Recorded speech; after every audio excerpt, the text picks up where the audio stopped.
Welcome to another snapshot. On this occasion, I want to deal with the opposition's refusal to support the amendments to the firearms legislation in Parliament yesterday. A very important piece of legislation which is part of a wider Caribbean Basin initiative trying to curb firearms trafficking and, of course, by extension, drug trafficking and all the other crimes that go along with the use of firearms and its consequent trafficking.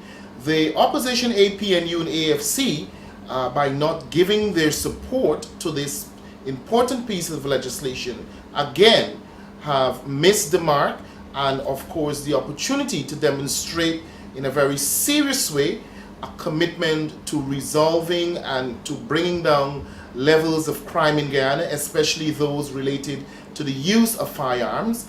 We have heard from the leader of the opposition occasionally and in fact repeatedly over and over about the levels of criminality in Guyana, especially with the use of firearms. And here it is, a very good opportunity to demonstrate the PNCR, APNU, AFC support in curbing this important criminal trend.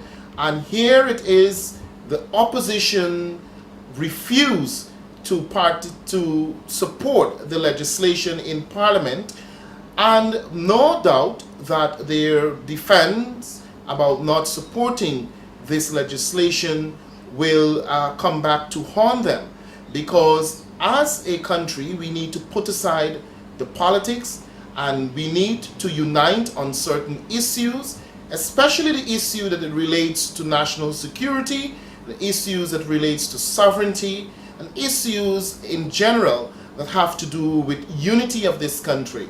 I think the criminals have a very clear signal from the APNU and AFC that they are free to reign and that the trafficking in firearms will continue because the opposition is not going to support this legislation.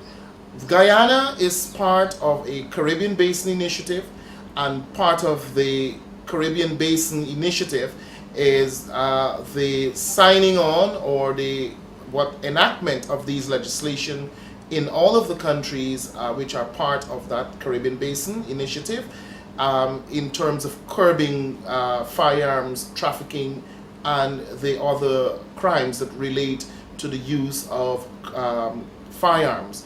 So the opposition cannot, in fact, I think they've lost all credibility in trying to present to us that they are concerned about crime in Guyana, because here it is, a very good opportunity was lost. We have very many examples of their support for criminality. We recall the Buxton situation in which Buxton was used as a haven for criminals. The opposition refused to denounce that situation and refused to disassociate themselves from the the involvement to some extent with the criminals, because many of the leaders of the opposition at that time, some of whom still exist and are even in Parliament, visited the criminals in Buxton. They referred to them as freedom fighters. We know they draped the coffin of known bandits who were killed by the police as freedom fighters as well, and draped their coffins with the golden arrowhead.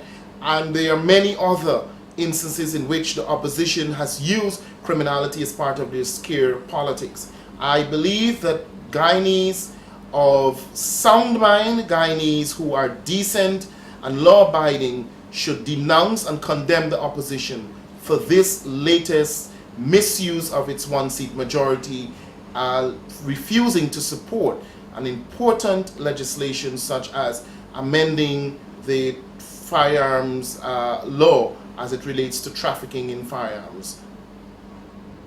Our